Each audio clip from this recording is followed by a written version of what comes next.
الرحيم الحمد لله رب العالمين وصلى الله على سيدنا محمد وعلى آله وصحبه أجمعين أما بعد قال الله تعالى وما آتاكم الرسول فخذوه وما نهاكم عنه فانتهوا صدق الله العظيم أيها المسلمون إلهي سبحانه وتعالى مهد بلارن أي أسقناتي ما أنت ماشان النبي عليه الصلاة والسلام كنت عظيمنا إن أسقك إنك يعني الله نوسور تقليي سي أبني إن نوغو دعد حفلدان وناق بدن قروح بدن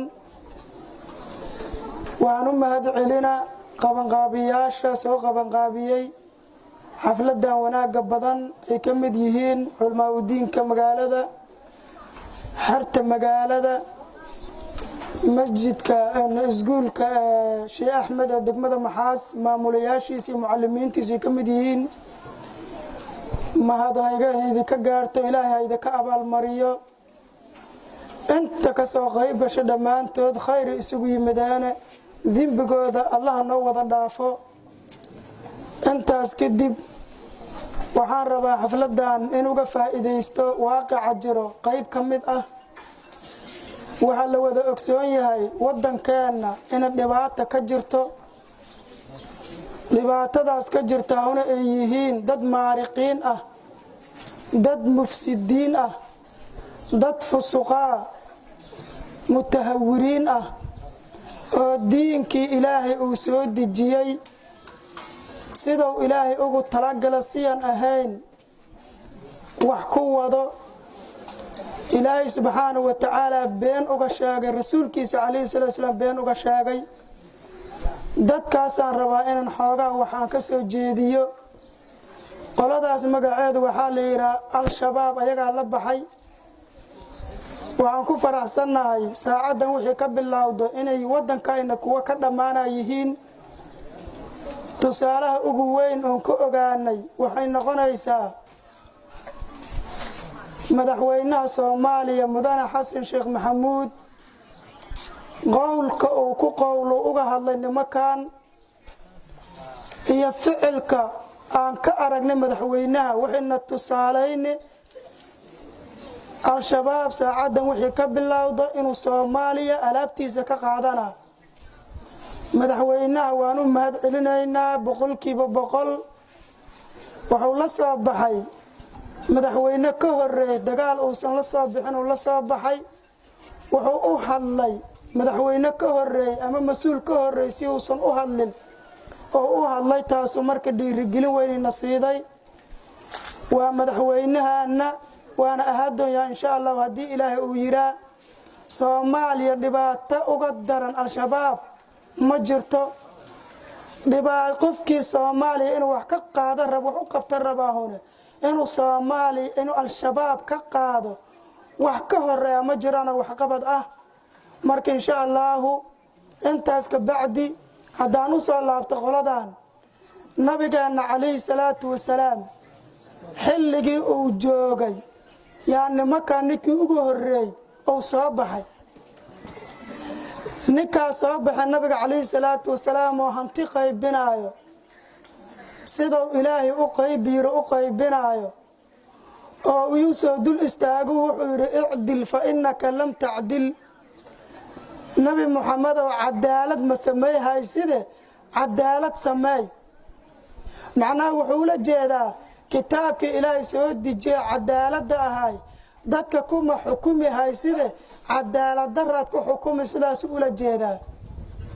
hadda leeyihiin dadka kitaabka Ilaahay kuma dhaqmaan oo daaqoodi ku dhaqmaan dawladan daaqoodi umada ku hogaamini shacabka taageersan sidoo kale haday leeyihiin qof walba waxaad ogaataa in nabi Muhammad ninkii ugu horeeyay kaleey salaatu wasalaam oo nimankaana uu yiri kitaabka Ilaahay waxaan ahaynaad wax ku dhaqi haysaa inuu yiri ha ogaado saamaxay wuxuu yiri cadaalad sameey markuu leeyahay ujeedkiisu waxa waaye sharciga ilaahay soo dejiyay ummadda kuma wadido waxaana sameeyna sharciga ilaahay ma waafaqsano taas horta marka hore ogow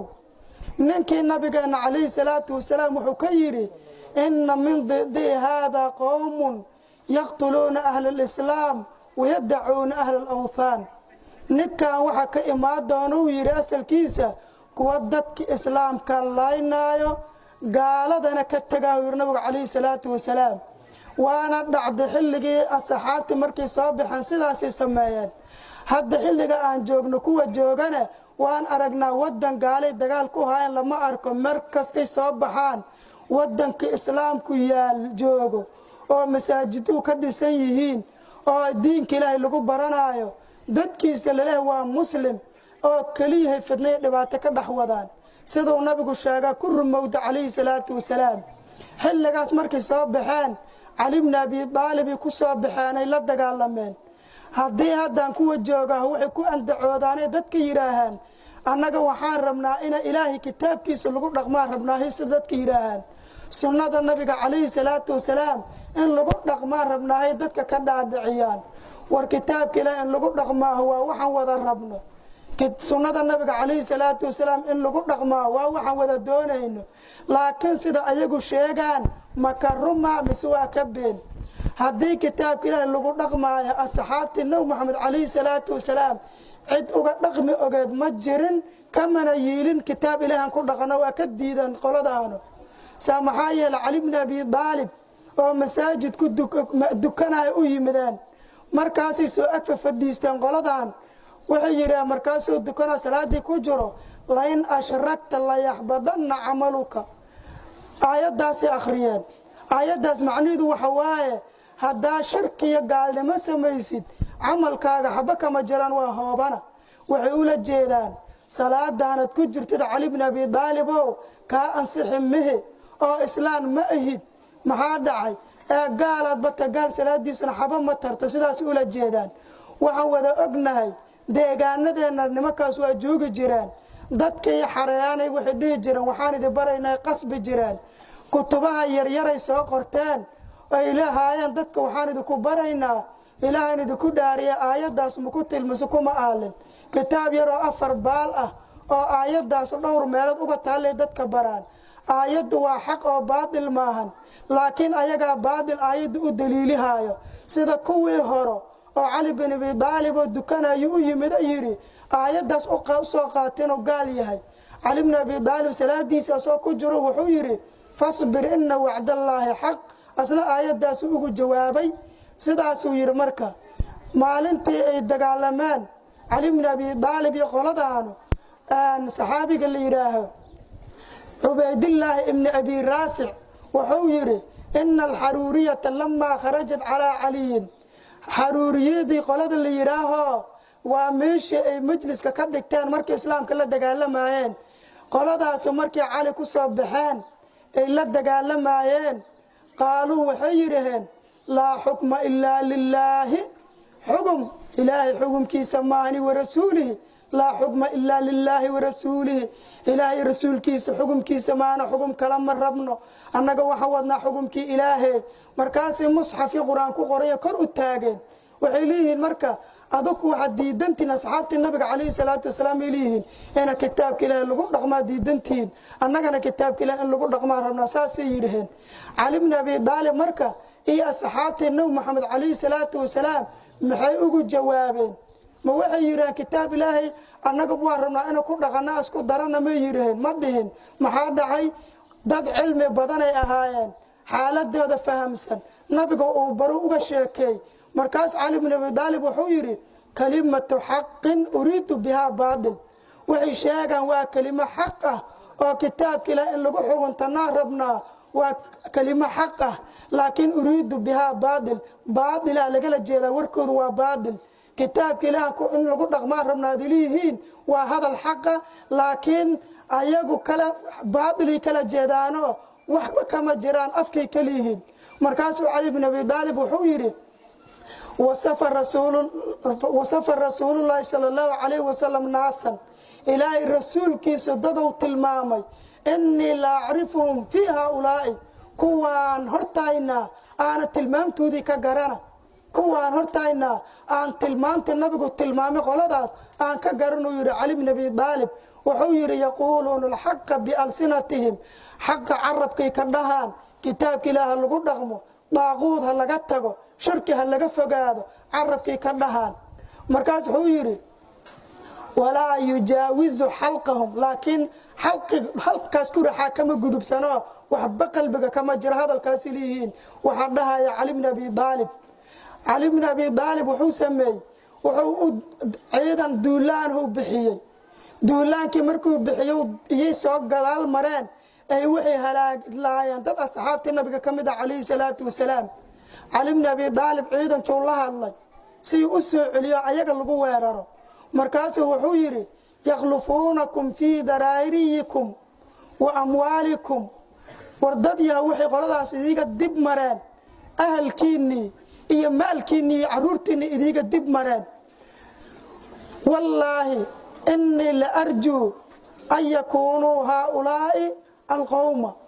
waxaan rajaynaa ilaa ku dhaartay qoomku nabigu noo sheegay inay kuwan yihiin aan rajaynaa ilaa ku dhaarane markaas cali ibn abi talib muxuu yiri fa innahum qad safaku dam al-haram dhiig xaraam ay daadiyeen wa agharu fi sarh an-nas dadka xoolahoodii saafay qaniimaystaan boobeenay dhacaan dadkan waa dadku noo tilmaamay nabigu siiru alismillaahi ilaahay magaciisa ku baxa ee ayaga ku duula markaas ayaga lagu soo duulay aamiishi lagu baabiyay wax yara ka haray kisti ka hartayne oo kala carad wax yara ka haray sirqaali markii dib maleegeen عنك ليرى معاوية بن أبي سفيان ين علي بن أبي طالب رقصاسي وحي ملاك رقوا وين أصحابته أي وحي ملاك سرقان إني الدلانة وحي كوكو ليستان الدلان علي بن أبي طالب وكوي فكذا أجو أنتو دي بدند ولا بابئي وحالينا مركز دتك سلاسة هاي وعدتك هدنا دح جوجو وحي كوكن عديدين النبي محمد عليه الصلاة والسلام إنه شرع إلهي كنت هاجي وكوكن عديدين أصحابتي النبي محمد عليه الصلاة والسلام إنه شرع إلهي كنت رغمان أي مسلم يهين وكوكن عديدين موعن فلان إنا مركز النجا إني كوكن عان إنا مسلمنا فلان ما إنا كسجنا مهينه وعواي مركز دتكاس آيات القرآن آخرنان آيات القرآن كآخرنان عبد الله بن عمر كشك إمام البخاري ورنايا عبد الله بن عمر وحويري انطلقوا إلى آيات نزلت في الكفار فجعلوها على المؤمنين آيات وحيلات تجان كسر دقي قالدا مركاسي دتكي إسلام كاي دشة كسارني كلينان يا دهايا عبد الله بن عمر صحابي قال لي يا سيداس أتلمام مايو هذا آياتها آخرنا هو آياتي قالدا كسر دقي دتكو نبي يري قولوا لا إله إلا الله تفلحون لا إله إلا الله ده والليباني سين محمد رسول الله لا إله إلا الله محمد رسول الله دواقدتكو يري أو يري أجعل الآلهة إلها واحدا إله يا شبضنا عابدنا مو هل إله كدور تلاه هل إله بس قاطع مو إله يا شاين بدن كتجلاه معيرة أنمشوا واصبروا على آلهتكم هرتي صدافة نكان والا إله يا شي نكو صبر دتك يري أو محمد سيداس أولا تعاملي آيادي كسر دقي دت كان دشة كساران وعن ناشاقي نبينا عليه الصلاة والسلام وعن ناشاقي عبد الله بن عمر أثر كي هذا اللي جوريناي يا ناشاقي وحبنا كما قرصنا وين فهني وحي مرنا بابيان دت كمان كودو جابيه وسفهاء الأحلام نبيكو كتل مامي دت كاسي مرنا بابينان وحي سمان دت كإسقرحنايو iyo dadka meelaha halista u diraan arrimahay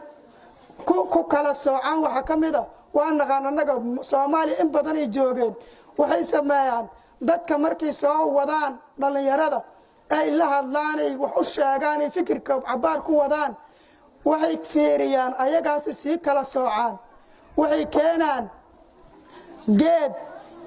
mid u soo wadan caruurta markaasi waxay keenaan geed sal weyn oo geedaha geedku sal weyn oo macnaa jiridiisa iyo dhumucdiisa aad u weentay keenaan sakeeni u dhiibaan markaas waxay leeyihiin geed mujaahidaad tahay ilaahay ku aqoonsan ilaahay ku jecel ilaahay dartiisa u taagan tahay waxa la waxaad doonto waa samay kartaa geedkan sakiintan ku gooy nin mujaahidaata waxaadna awoodin ma leh wax kasta ilaahay ku yeelay geedkan weyn salkiisa sakiin ku gooy rid hadduu cunugii markaasuu sakiintii soo qaada geedkii ku kirkiro iska dhaafile ninka fiican oo ragaho mujaahidaata soo bax markaasuu wuxuu dhiibaan kuwa tababarayaashooda maaragtay qaybay kala xisaaban yihiin qolada mutaqadimiinta xerooyinkooda meelaha lagu haayo maaragtay ka mas'uuli u dhiibaan waxay leeyihiin xerada mutaqadimiinta geey waa kuwa isqarxiyo xerada lagu tashkiiliyo lagu hadlo geey markaasuu gacanta ka qabto u geyna waxa kale sameeyaan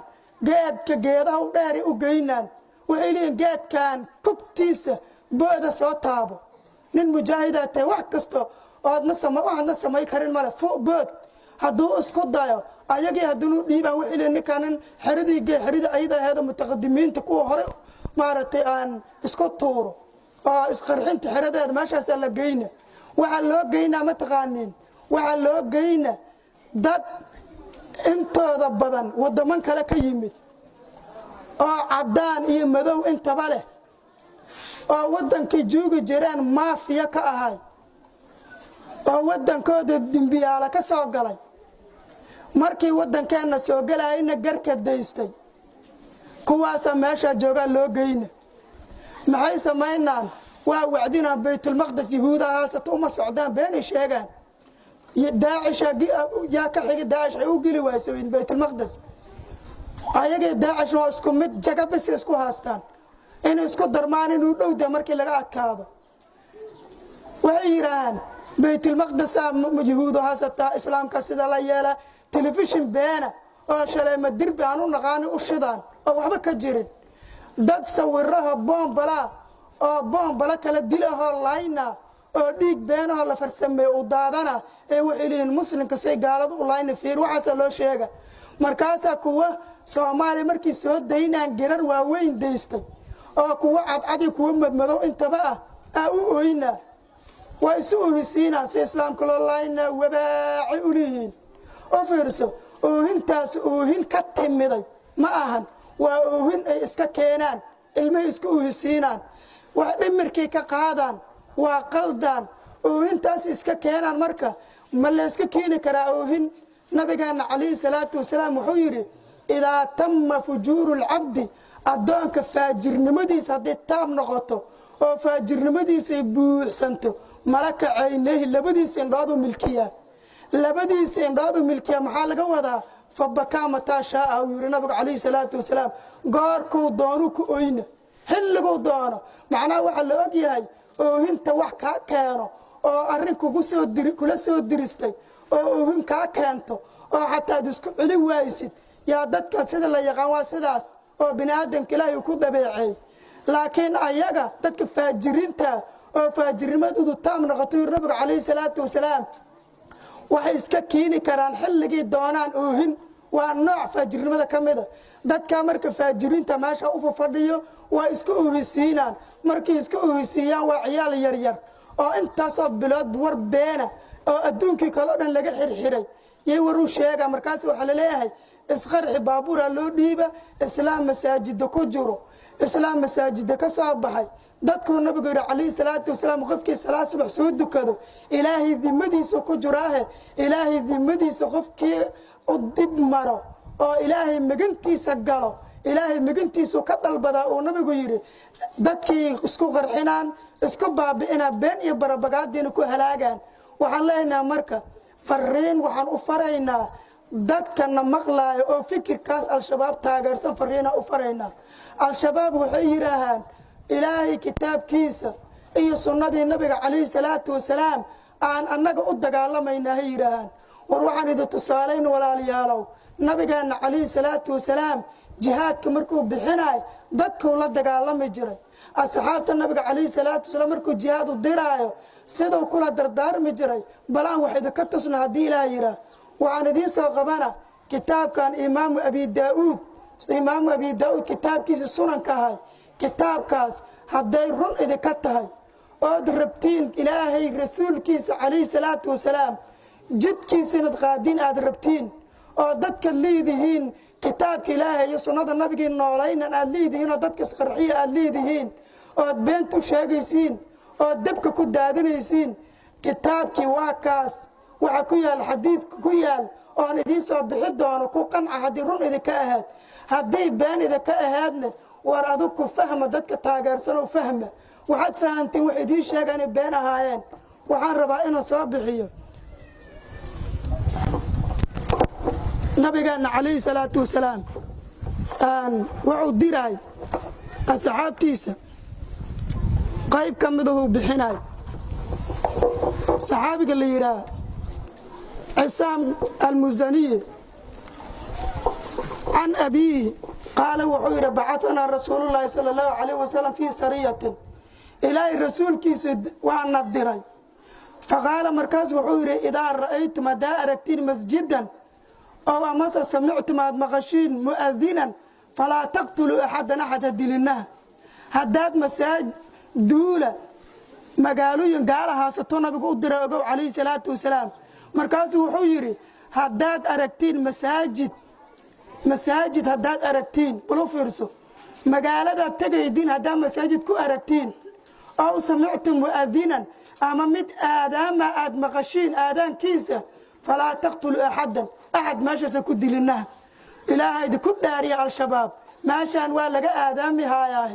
dadkii jooga dhiigooda nama banaana ma yiraahaan maashan masaajida ku yaalo dadka jooga dhiigoodu nama banaana ma yiraahaan nabiga asxaabtiisa kula dardaarmaahe sunnada nabigood nooleynaysiin sheegaysiin maxay tahay waxa kale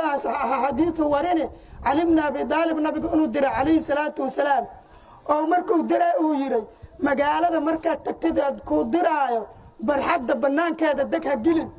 hadaad aadan ka maqashid ka soo laaba adoon gelin oo yiri nabiga calayhi salaatu wasalaam adaan masaajidkaas gelinka magaaladaas gelin ka soo laabo hadiiba aadan ka yeeray waa meel islaamku xur ku yahay wax lagu weerara ma yaaliin bulu fiirso ilaahay na maqlaayo maanta islaamkuna waa na maqla nimanka al-shabaab la yiraa waa niman